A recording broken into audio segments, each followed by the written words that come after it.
The Mariners shored up the back end of their bullpen by signing reliever Ryne Stanek to a one-year deal. Also in this episode, we're going to go over all of the Mariners offseason moves and give them a letter grade like we did last offseason.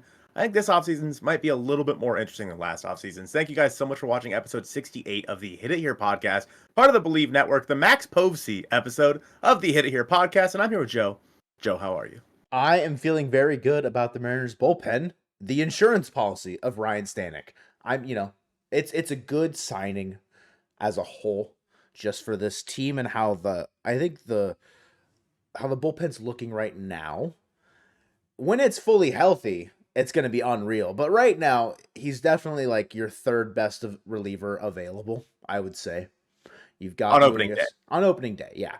You've got Munoz, then you've got Santos, should he be available opening day.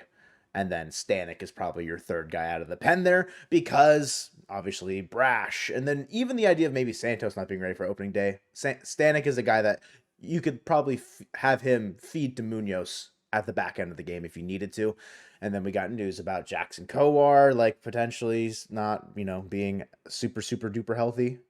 Nothing's come out about that yet, has there? No, like further updates aside from, hey, just be careful. At the time of us recording this, anyway. At the time of us recording, keep in mind, we're recording this on Saturday. So this is coming out in a couple of days. So maybe you guys will know about what's going on with Jackson Kowar, but peel back the curtain here. Today is Saturday. Yeah, I mean, realistically, by Monday, I would bet that we no more news about Jackson Kowar at this time.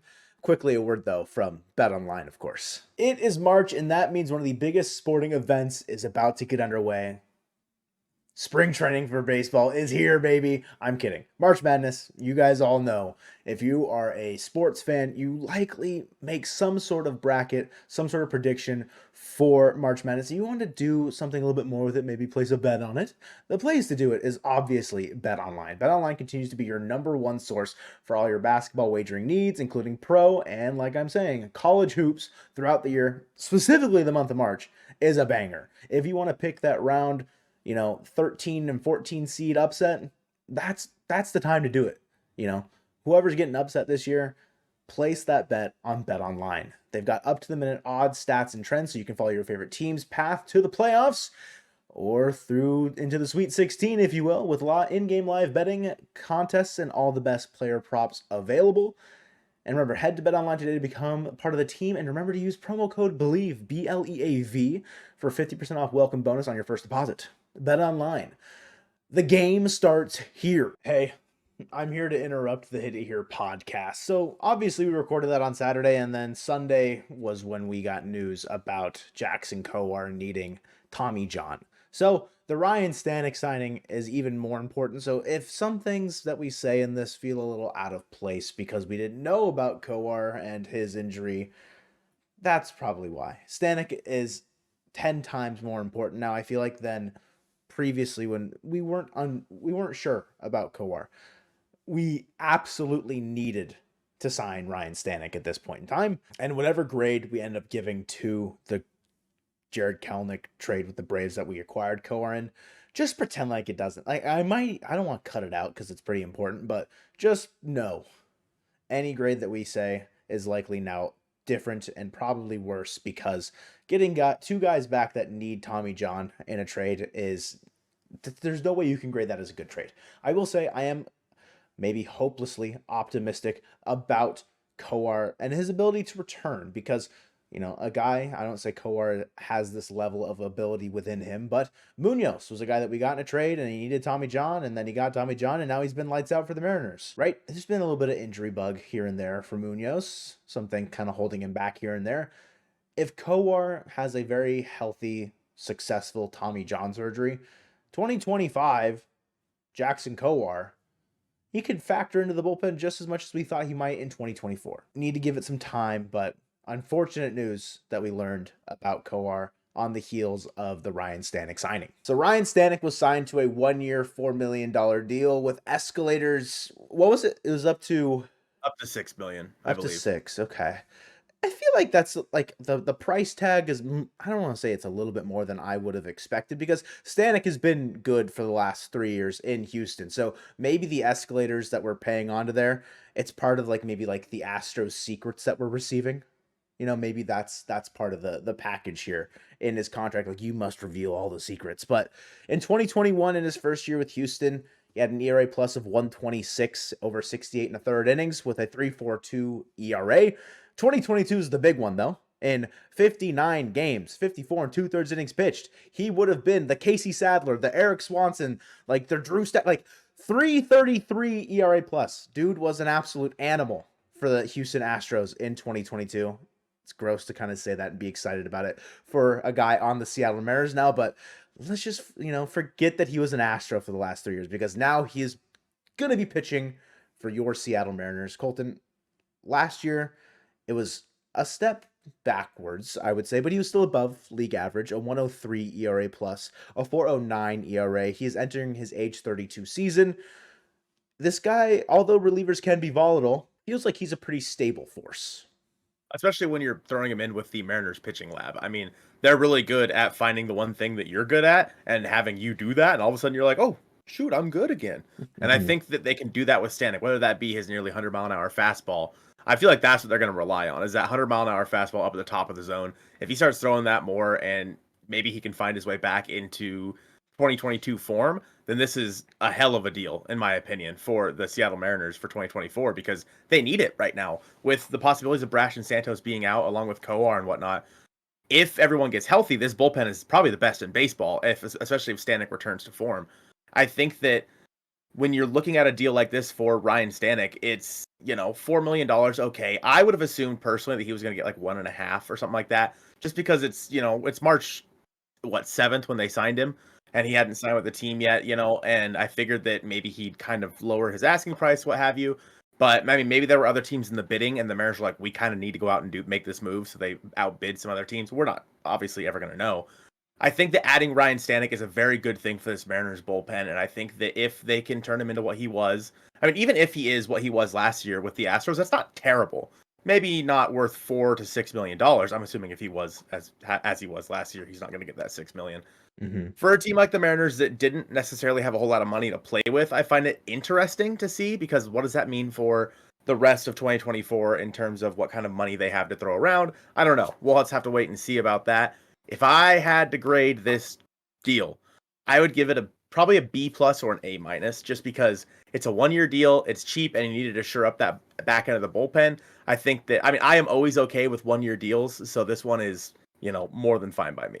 It's one of those situations where even if, say, Brash and Kowar and like Santos were 100% ready for opening day, I'm still happy with this move. I'm still okay with the idea of like, all right, we're great. Now we're just making sure that we don't have to rely on potential wild cards from other aspects of your bullpen. If you bring in Stanek on top of those 3 guys at the back of your pen already, I kind of agree with you. B plus to an A minus. Like if you got him for cheaper, then it's an A. And then depending on how the escalators go, whatever. But yeah, B plus to an A minus is like, I think pretty reasonable for a move that happens in 3 weeks away from opening day. A guy that you're just like bringing in to and give yourself a bit of insurance. But now we're going to go all the way back to November. 4 months ago when the off season started. We're still making moves apparently. Do you remember the beginning of November? That was really good. We totally didn't do that song disservice at all right there. The first move, I have it on a list in front of me, and I know you do as well. But would you have guessed that it was getting Cody Bolton from the Pirates for cash considerations? No, when I'm looking at this list, I think the first one that really stood out to me was probably not even Tatum Levins for Blake Hunt. I would say it was probably Urias for Campbell. Yeah. It's probably the first, because it was a major league move. You know what I mean? Like one that meant something. I'm not going to lie. I can't tell you where Cody Bolton was last year. It was Pittsburgh. Or that's where we got him from. Whether or not he pitched in the Pittsburgh organization at all last year, like how we got Kowar from the Braves, but he pitched for the Royals, like a situation like that. Cody Bolton, couldn't tell you. Trust me, when I started typing out this list, I typed Urias for Campbell as the first thing. That was Because the first one. I was like, yeah, that's totally the first move that happened. And I looked at the transaction log. I'm like, oh, cash for Cody Bolton. I mean, I'd give it like a C because like he's on your 40 man. Is he part of your bullpen? He could be, but it's like, I don't know. It's not like anything that really moves the needle. It's very neutral for me for that first move. Interesting. I give it a B, possibly even a B plus, Wow. because it's just cash that you gave up for Cody Bolton. So who cares? Mm-hmm. And I don't know how much cash they gave up for Cody Bolton, but there was always the potential. It doesn't seem like he's going to factor into this bullpen in any means, but there was the potential that he could. And when you are the Mariners and you have such a good pitching lab, I think that when you bet on yourselves and go out there and get a player like Cody Bolton who could possibly have a spot in your bullpen, I think that it's a good thing. And like I think that it's a good move nonetheless because you didn't have to give up any capital other than, a few bucks. So I personally give it like a B. I'll stick with a B. I think B plus is too high. Tatum Levens for Blake Hunt. This move to me is just you're trading your single A catcher for a catcher in triple A. Mm-hmm. It's giving you more close to MLB ready depth. And at that point in time, we hadn't re-signed Tom Murphy if that was ever going to be a possibility. And then the Sebi Savala acquisition had not happened. So it really felt like Brian O'Keefe and Blake Hunt could be, your second catcher theoretically at this point in the offseason. That to me is like a B plus to an A minus because Tatum Levens' ceiling is not very high, in my opinion. He was fun to watch in Modesto when I saw him, but ultimately, I don't think he was ever going to give the Mariners MLB innings, I would also give it a B plus. I think that Blake Hunt has a pretty high potential with the Mariners. He's in their top 30 prospects. I don't remember where he was ranked at, but trading a guy down in single A, that's not going to help you for years, where for someone that could help you in 2024, I'm fine with. Like Tatum Levens, like you said, sure, maybe in 2026 or 27, he could have been an important part of this Mariners roster. But Blake Hunt can help you this year, and especially if they didn't know if the Sebi Zavala trade was even going to go down at that point, like he is a serviceable backup catcher if you need him to be. So I'm going to agree with that and go with a B plus. Would you give this next one, Luis Urias for Isaiah Campbell, a B plus or a B? Because that's your average grade so far, Colton. It's been about a B to a B plus. How are we feeling about Urias for Campbell? I'm going to give it a C plus. Okay. This is a tough one because obviously we don't know what's going on with Urias, if he's going to end up being hurt. He's looked good like so far. This is a one that could end up being an A. You know what I mean? Like if he gets back to what he was a few years ago, then Luis Urias, that trade is an A. And yes, could this bullpen use Isaiah Campbell right now? Absolutely. But let's say Brash and Santos are healthy, Campbell probably wouldn't have had a spot. And so I think that when you're the Mariners and you're trading from your depth, which in this case would be the bullpen, and going out and getting someone who has a chance to fill a need for you over there at third base to platoon with Josh Rojas, I think that if you can get Urias back to what he was, this easily becomes an A. But at the very moment, especially with everything we've heard about Urias so far since he came to the Mariners, with that being said, he's looked decent at the plate so far. So keep that in mind. But I'm going to give it a C plus right now with the potential to reach up to an A. I would have said probably a week and a half, 2 weeks ago, like a D. Just because everything that we'd heard about Urias was not good, and the injury concern just leads you to believe that, okay, this might just be a dud. Like we're just, it's dead weight at this point. And also having the ability to then just be like, okay, Isaiah Campbell's now back on your roster. It probably causes less panic in terms of how your bullpen's looking. Although, like Isaiah Campbell, was he that great? Like he was good, but was he like that much better than some of the other guys that we probably brought in this offseason? Maybe not. So 2 weeks ago, I'd give it a D. Right now, I'm probably giving it a C just because there is still like that concern about Urias, but both of them feel like very like neutral. I could see both teams ending up in a very neutral zone for this trade, like Campbell giving the Red Sox like decent MLB innings, but not like anything crazy. And then Urias, he's never going to be more than a platoon for the Mariners, I feel like. So I'm sticking with a C. I agree that the potential could be higher, but I don't want to be counting chickens. I'm not counting them before they hatch. You can't count. That's true. So the fourth trade here, showing off that I can count, or see, I can't even count because it's not even a trade. It's just the fourth move in November. The third trade in November, the one that broke our hearts at the beginning of the offseason, trading Eugenio Suarez to the Arizona Diamondbacks for Carlos Vargas and Seby Zavala. Colton, you broke down this trade the moment that it happened. Do you want to relive some of your emotions during that? I sit here today in front of you, friends and family, a hopeless man. Esteemed colleagues. As I look at this Gino trade and give it, at the best, a C. At the best. At the time, it was an F. Mm-hmm. Absolute F. I think that I understand, where the Mariners are going with this trade. And obviously, something, cake half baked, something. Thank you, Joe Doyle. I look at this trade and I think Gino Suarez, when you lose his presence in the clubhouse, you lose how good he was defensively, which is probably the best he's ever going to be defensively in 2023. And then you lose the potential for a guy that can hit 30-something home runs and a fan favorite. I think that getting Carlos Vargas back, which sure, obviously there had been plenty of problems with Carlos Vargas in the past. We know that he's either going to be God himself or he's going to be Thiago Vieira. And, or Thiago, I feel bad. Poor guy. Seby Zavala, I mean, he's probably nothing. He's a backup catcher at best who, can run into one once in a while. So he's also really tall. Is he? Dude, Seby Zavala is huge. All right, well. I've seen him stand like in the box. I'm like, oh my God.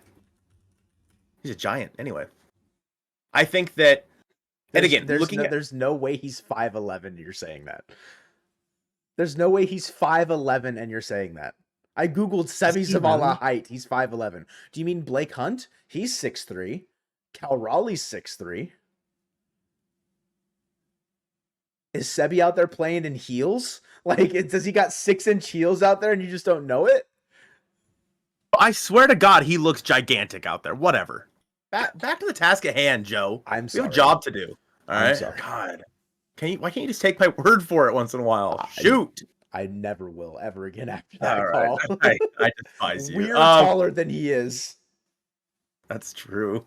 Anyway, I look at this team now and I think it is better than it was when Eugenio Suarez was on it. But I still think that losing Gino sucks. And I still think that having to watch him go play in Arizona, after everything that he gave to this team, sucks. Do I think the team is better? Yes. However, I'm still giving this trade a C at best because I think that having Gino at third base, I might have still felt better than I do with Rojas and Urias over there. I think they'll be fine, and they might outperform Gino, but I think you could have also had Gino over there and been all right. Obviously, contractually, the money is less. You're losing some strikeouts there as well. You're also losing some power, in my opinion, but I think that overall, it's going to be a C right in the middle. I would lean probably about the same. I would go a C+, just above, just because the entire restructuring of the offense is very important, I think, to why this deal happened to begin with. Regardless of what you're getting back for Gino, it's tough to quantify how much he meant in the clubhouse. You can't match that with, money recovered in payroll or less strikeouts in your offense for 2024, and a potential god himself in the bullpen with Carlos Vargas if you can ever figure out how to throw a ball in the strike zone.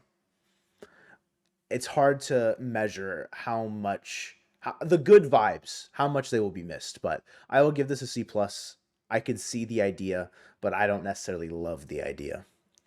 We are out of November into December with a pretty big one. A big controversial deal. I'd say. Yeah. I mean, as of right now, it looks like it's doing okay in spring training, even though spring training stats don't matter. The Mariners traded Marco Gonzalez, Evan White, and Jared Kelenic to the Atlanta Braves for Jackson Kowar and Evan Phillips. Jackson Kowar might not... Cole Phillips. Evan Phillips is the reliever for the Dodgers. Cole Phillips. I was like, that's not right. I think I did that when we recorded the podcast the night that happened too. I think so. It's just right there. When we had to re-record the podcast, you mean? Because we had just finished recording the podcast when that happened. It's a long night. I don't know. Two players in that trade that went back to Atlanta are no longer there. They got redistributed, reallocated. Evan White is now with the Angels. Marco is with the Pirates. Jared Kelenic has been given left field, and in spring training, Braves fans are starting to understand the Jared Kelenic experience. It looks like a little bit in terms of how he's going about his processes. And for the Mariners' return on this, both pitchers might be injured as it stands right now. Phillips most definitely. Kowar up for debate.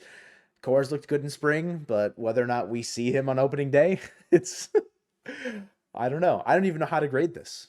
It's a salary dump. You're giving up one of your former top prospects that never really panned out for you for other teams like spare parts. Like on paper, this trade is bad, I think. But in practice and how it's played out so far, it's been very much like it's almost like a nothing burger trade for how it's kind of panned out so far. I'm just gonna throw a C, just right in the middle. Right now it's pretty neutral because it's like you said, Kowar and Phillips are hurt. Obviously, Evan White had to go. It went on to the Angels. Marco went on to the Pirates, and Kelenic has not looked good this spring. I'm gonna give it a C as well. I think that's a good spot, kind of similar to the Geno trade. It ends up being, a pretty big salary dump for the Mariners. They say I don't remember how much money they saved on it. Doesn't matter at this point, but the fact and Kelenic probably was never gonna work out in Seattle, just based on his attitude and everything that we've heard come out since and whatnot. It just wasn't going to happen with Jared Kelenic in Seattle, which sucks. It really does because he had all the potential in the world. Dude just can't get out of his own head. And as for Phillips, he might be something eventually. Kowar, if depending on when he's healthy again, who knows? But it's like for the 2024 Seattle Mariners on the field, based on the players that were involved, this does absolutely nothing. But because of the salary that they were able to dump, obviously they were able to go out and make some bigger moves, similar to the next move that we need to talk about here, Joe, which is the Mitch Garver signing. How do you feel about the Mitch Garver signing?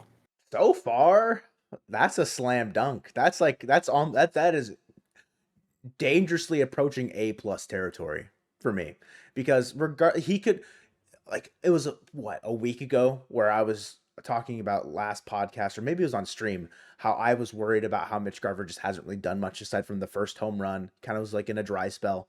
And then now he's just, scorched earth on fire, and I'm over the moon. That's an A+. I don't care. He's going to DH. He's going to give us 130 games. He's going to hit 30 bombs. I'm sold.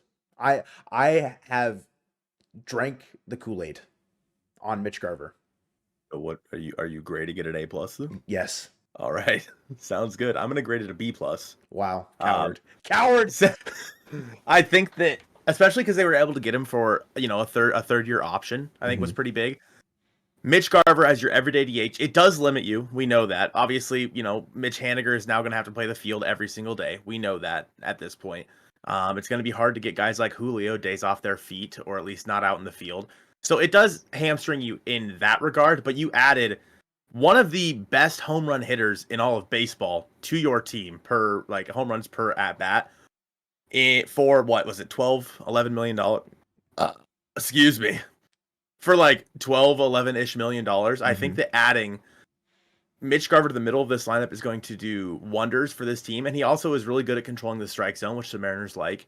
So I'm going to give it a B+, but I think it'll really depend. Like knowing his injury history, I'm going to give it a B+, kind of take that into effect. Okay. Obviously, we can't know if he's going to get injured.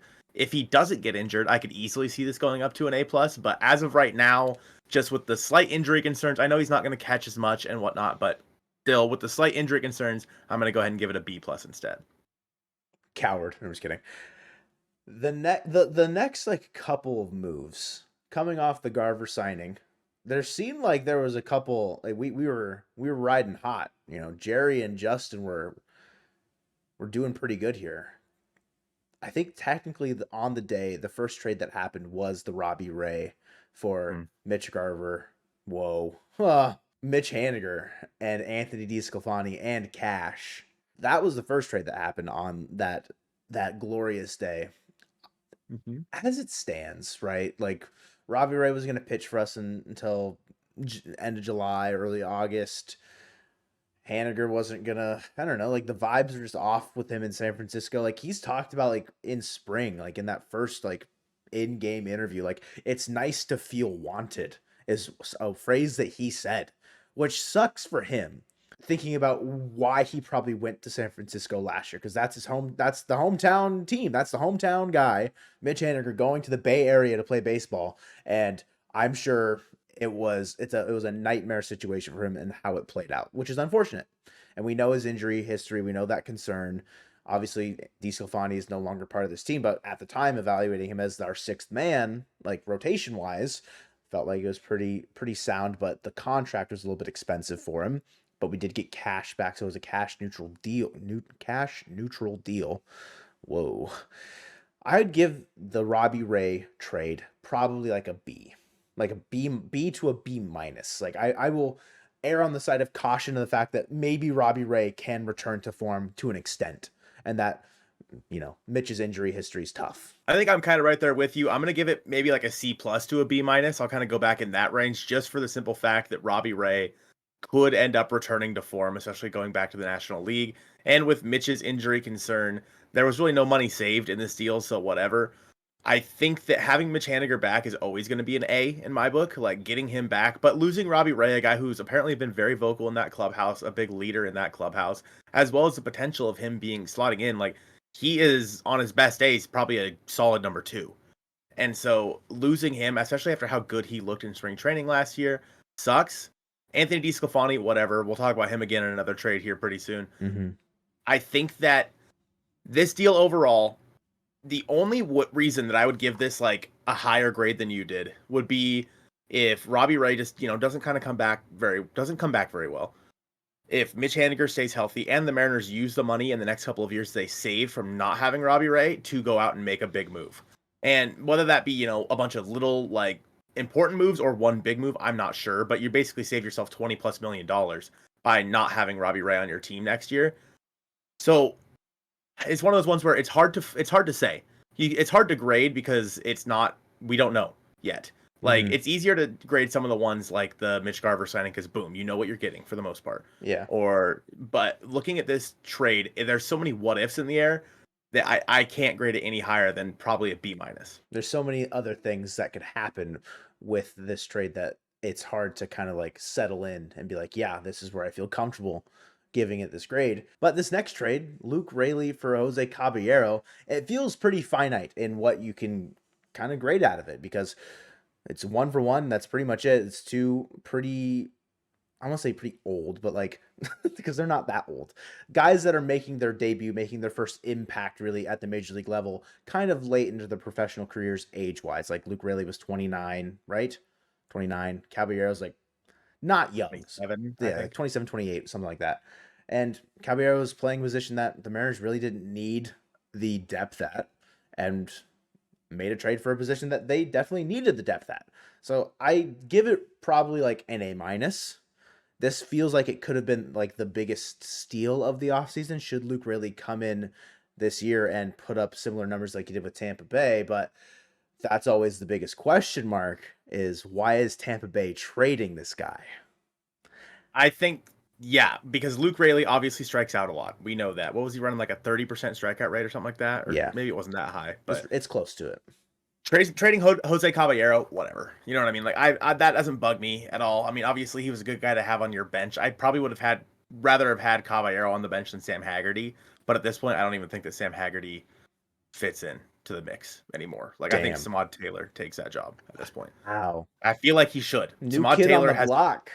He's earned it. Like, yeah, I mean, no, you're right. Ryan Bliss has earned it over Sam Haggerty at this point. So I think that Luke Raley has a chance, has a potential, especially coming into a left-handed hitter's ballpark like T-Mobile Park is.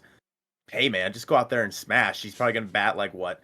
Anywhere from like 5 to like 7 in your lineup, I would guess. Yeah. I think that I'm going to give it a B+ because I think that losing Caballero, it doesn't hurt you as a team. And Raley is a position of need that you had, and he can play first base if you need him to, which is another big point as well. So the positional versatility that Luke Raley gives you, he's a righty killer if you need him to be. So if you have to platoon someone with him, you can. He hasn't been great versus left-handed pitching in his career, but as he slowly starts to figure out who he is as a hitter, I think that could change. And like you said, it was a big year for him in 2023. I'm excited to see what he can do in Seattle in 2024. a guy that we don't even know if he will be making the opening day roster. It's a waiver claim. Our first of the bunch, Mauricio Llovera, a guy that was added to the 40-man, claimed him off waivers from Boston, a bullpen piece, a guy that's kind of part of that pile that is fighting for some of the last pieces, like spots in our bullpen. Give it like a C, maybe like a C plus. A guy that hasn't had a huge amount of success in the MLB, but can give you MLB innings if you need him to. It's a waiver claim, doesn't really do much. I think while we're on that, let's talk a little bit about the notable minor league contracts because Yeah. there are plenty of them, and you put them here at the bottom here. Let me just read off a few names here: Tyson Miller, Sean Poppin, Ronhel Ravello, Brett DeGeis, Michael Chavis. It was just recently sent down to minor league camp, right? Yeah. Ty Buttrey, Kirby Snead, Cole Tucker. It's an important one because Vanessa Hudgens came with him. Nick Solak sent down as well, I believe, right? Same day, yeah. Casey Lawrence, Jonathan Diaz has looked good. Corey Abbott, Joey Crable, Jordan Holloway, Trevor Kelly, Brian Anderson, who has looked relatively decent so far, and Heath Hembry. Wait, when did that happen? It happened. I don't remember that. It happened I don't. in February. Maybe it was it was after the trio of Snead, Buttrey, and Crable, I think, but definitely before Jordan Holloway. I think so. It was I don't remember that. And whether or not some of those guys are even still on the Mariners roster, there was guys that I left off that list because they're not there anymore. Rest in peace, Caleb Ort. He did not. He didn't make the cut. Unfortunately, he's with I think Baltimore now. So there's some guys in there that stand out.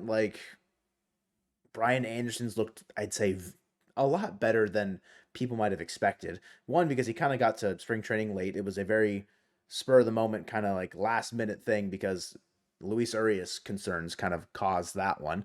But Brian Anderson's been good. Jonathan Diaz has looked pretty decent, like you said. Ty Buttrey's been a pretty big surprise. So with the minor league contracts, I'm going to unveil your answer because I'm probably going to give it the same thing because you've convinced me that there isn't really a bad minor league contract because there's not really a lot of implications to be had. It's either you sign them and then they don't do anything and then they stick in your minor leagues or they elect free agency, or they make your major league camp because they're playing really damn good.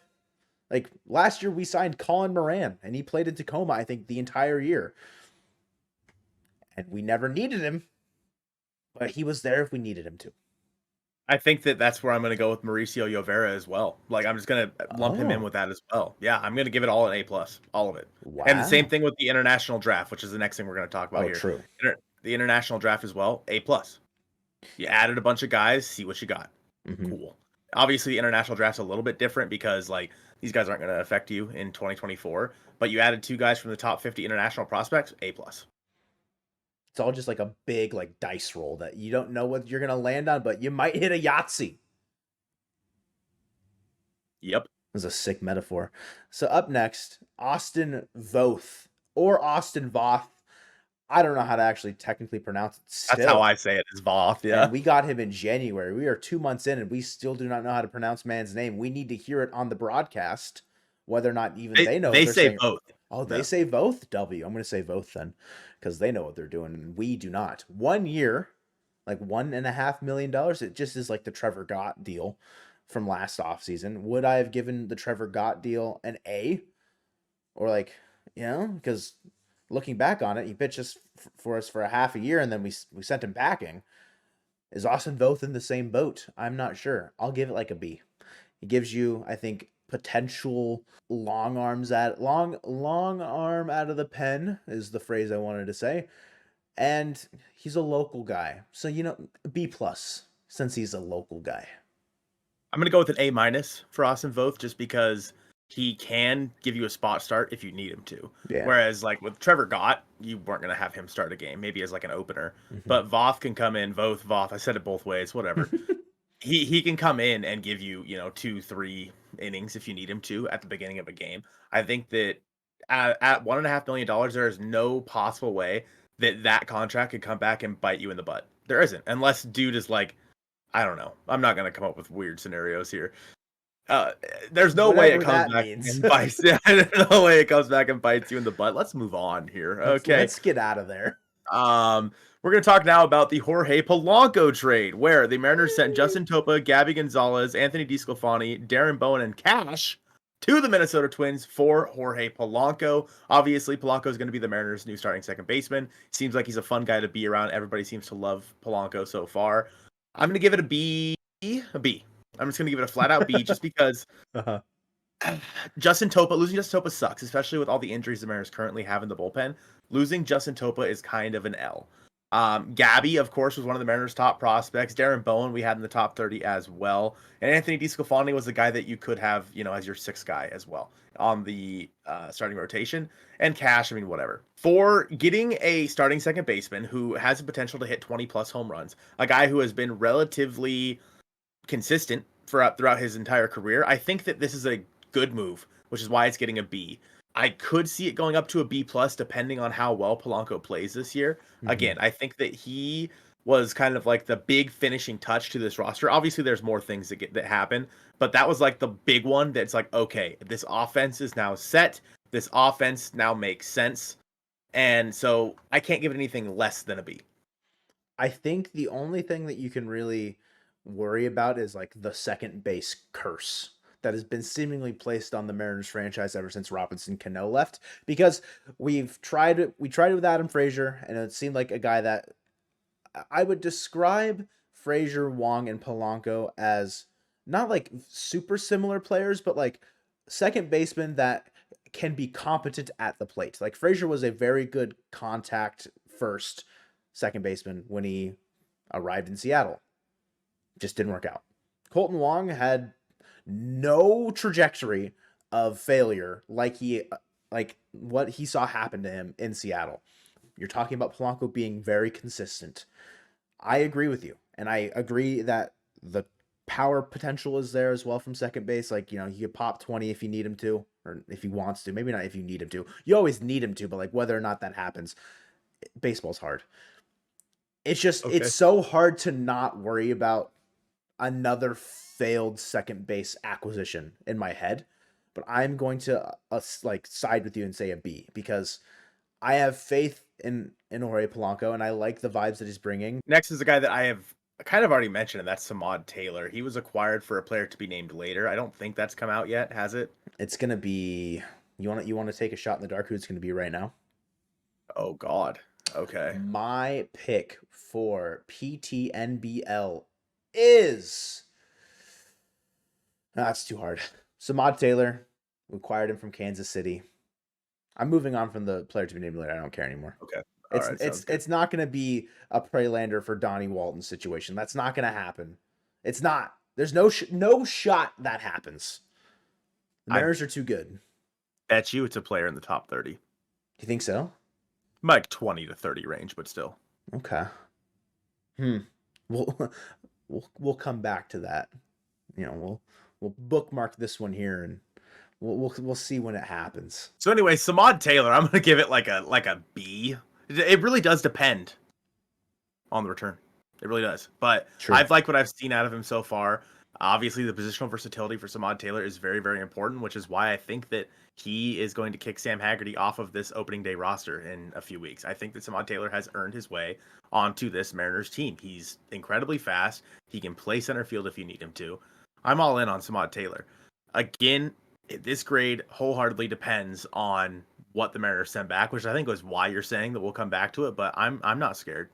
I'm gonna give it a B. You're not scared of no PTNBLs. Not in this economy. He is Sam Haggerty, but explosive. Like, he has the potential to be a far more exciting and electric utility type player comparatively to Sam Haggerty. I would give this a B plus because I don't think it's a player in the top 30. I think it's going to be further away from that. Because the Royals are dumb and they're not winning the World Series.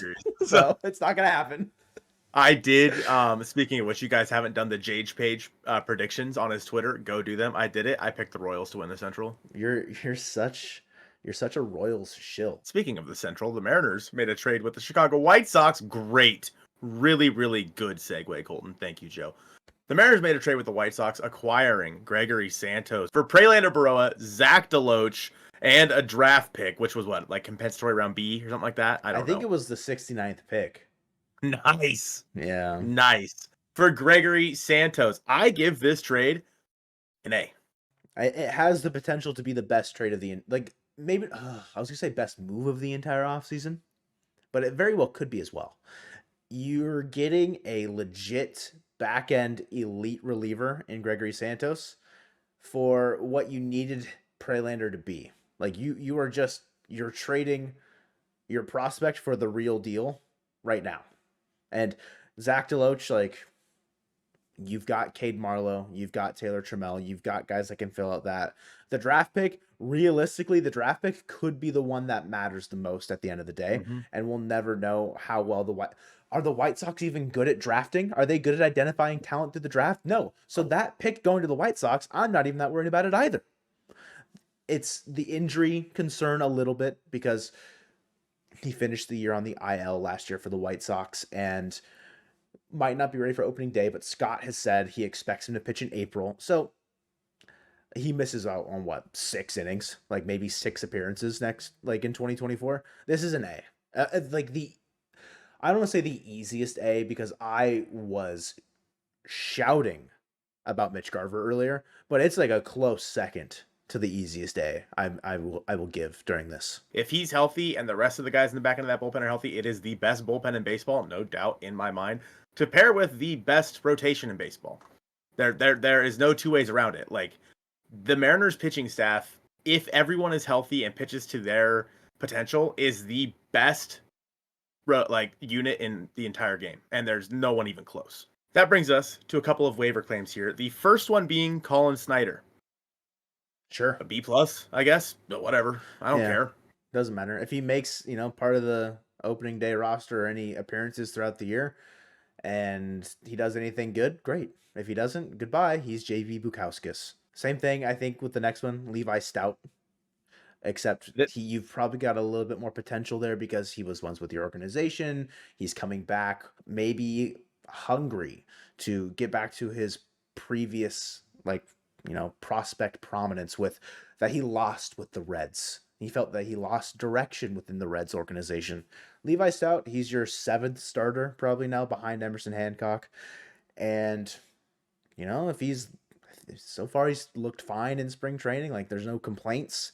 I'd say he's probably ahead of Taylor Dollard in terms of my trust in starting a random spot start for the Mariners in 2024. So I'd give Levi Stout probably like an A minus to a B plus, and I would have given Colin Snyder probably like a B minus to a B. Like lower on Snyder, higher on Stout. Well, you're not higher on Stout than I am because I'm giving it an A. So suck it. So there's that. So I think bringing back Levi Stout's important in my opinion. I think that when you have lost guys this offseason like Anthony DeSclafani, it's important to be able to fill out even down in AAA, and you lost Darren McCacken as well, Rip Dara. You need to be able to fill out guys that can make spot starts for you because you don't have that this year as much. Like last year, Easton McGee made a start, obviously, and Darren McCacken has been up here and there. Well, now you have Levi Stout, who I think has more potential than both of those guys. Mm-hmm. And you have Austin Voth, who has kind of done it. Not very well, but he's done it.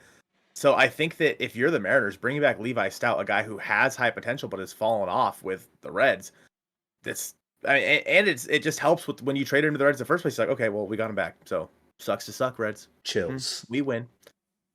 How would you grade the entire offseason? Looking at it now, let's assume that there are no more big moves coming because I doubt there are. This team is what it is right now. We are 20 days from opening day. Mm-hmm. This team is what it is. How would you grade this offseason? I think the cherry on top being a pretty legit bullpen arm in Ryne Stanek.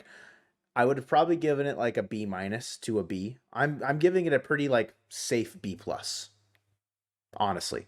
I know it's hard to kind of look at the beginning of the offseason and not be like, wow, that really sucked. That was terrible. But they pulled it back. They got us back on track, it feels like. And I am very comfortable with how the roster is from top to bottom, and it's the deepest roster of like the post-COVID era of Mariners baseball, in my opinion. 2021, you won 90 games with a really not deep roster. It felt like you were playing a lot of lucky chaos ball. 2022, a lot of guys peaked, or maybe not peaked, but were playing up to their standard performance. 2023 was a bit more of like bad luck. This year feels like you no longer are allowing bad luck to hurt your ball club. You are making sure that there is no leaky holes in your boat. You are staying afloat the entire season with this roster. Yeah, the guys that you have added this offseason make it so you can plug those holes if they arise. If someone gets hurt, you can fill it right away with the other guys that you have on this roster, especially if guys like Chavis and Solak stick around and Brian Anderson.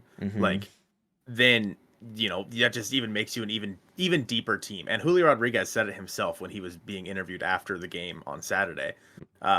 They said, like, does this team feel deeper? And he said, it doesn't feel deeper. It is deeper. Yeah. He knows. Like, everyone knows that this team is better than it was in the past couple of years. And I think there's no doubting that. I agree with a B+. I can't give it an A. You just can't. You can give the second half of the offseason an A. You can't give the entire offseason an A. But you also can't grade it poorly because the first half of the offseason, F, easily. But, they pulled it back out with the second part of the offseason. And obviously that's not how averages work. All right. The law of averages does not say 1A and 1F equals a B+. Yeah, realistically, we're sitting at a C with that logic. But I get what you're saying, though. It's like there's a lot of fine-tuning and like pruning happening in the first part of this offseason that allowed any and all of the big moves that happened in, say, the second half to really kind of like take place. You do not get, I don't even have a good example here. You don't get Mitch back without trading Gino. You don't go out and sign Mitch Garver without trading, Marco and Evan White. You don't. Because that's just the cards the Mariners were dealt this offseason. You can say it sucks, and I agree. The Mariners should not have had to do what they did at the beginning of the offseason to make this current team possible. But because of the restrictions put onto them by ownership, this is what they had to do. And with the cards that Jerry Dipoto and Justin Hollander were dealt this offseason, it was a slam dunk, in my opinion. They just continuously, after the first of the year, it was just boom, boom, boom. Or actually, I guess after right around Christmas time with the Mitch Garver signing. Exactly. Mitch Garver was like, that was the starting point. Boom. Everything after that, W after W. And I think that after December 24th, this Mariners team has gone from probably, I would say, below 500 to nearing a 100 win team in 2024. That's a steep climb. It's a very steep climb. Colton, would you say if there's room for one more move this offseason, that like an extension for one of our current guys could be possible? I would think that if you're the Mariners, you do want to extend some of your guys, especially in that starting rotation. And those guys that you want to extend is probably either George Kirby or Logan Gilbert. And Joe, you made a video about that. It is on the screen right now. Go ahead and check that one out. We appreciate you guys watching episode 68 of the Hit It Here podcast presented by Bet Online, the George Kirby episode of the Hit It Here podcast, and go Mariners.